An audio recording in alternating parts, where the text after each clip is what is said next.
Vous savez, à chaque fois que je discute avec mes collaborateurs à Ijara ou des clients que je rencontre à Ijara, je mets un point insistant sur la partie sécurité, le fait que c'est votre argent, vous en êtes responsable et vous devez le gérer avec beaucoup d'attention. Et pourquoi je le fais comme on dit souvent, l'expérience est la meilleure maîtresse, le meilleur pédagogue.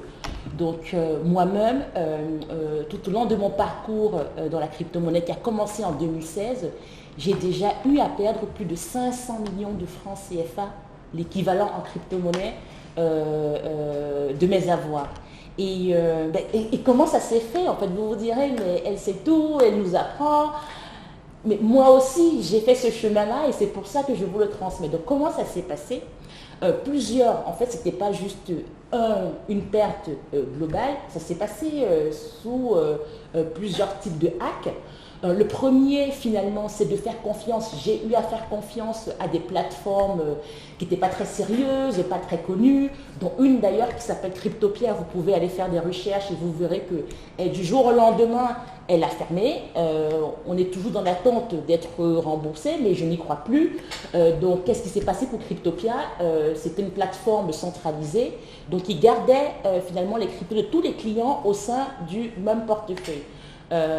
Ça c'est par opposition à une plateforme décentralisée où on vous donne vos propres mots-clés, votre clé du coffre-fort à gérer.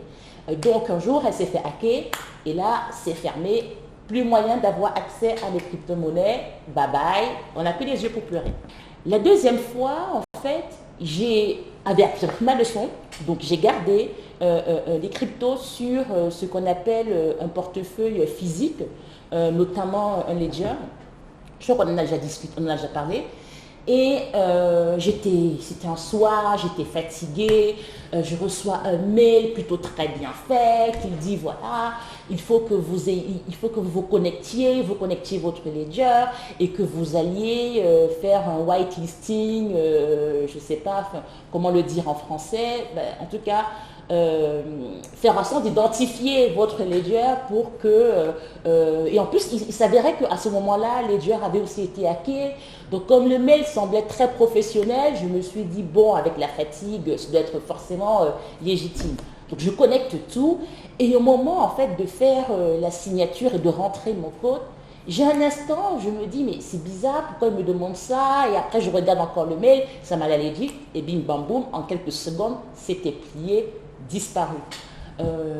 Quand ça arrive, vous me voyez le raconter avec le sourire aujourd'hui, mais je peux vous dire que plus la valeur des crypto-monnaies augmente, plus je pense très fortement à ces erreurs que j'ai pu commettre.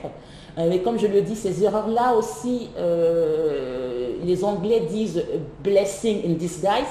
Ça veut dire que finalement c'est une bénédiction cachée, parce que ça m'a permis d'avoir cette obsession pour la sécurité et le côté privé de la gestion des portefeuilles, des comptes de mes clients. Donc à chaque fois, vous verrez dans Ijara, on parle que sécurité, sécurité, sécurité, gestion de ces clés privées.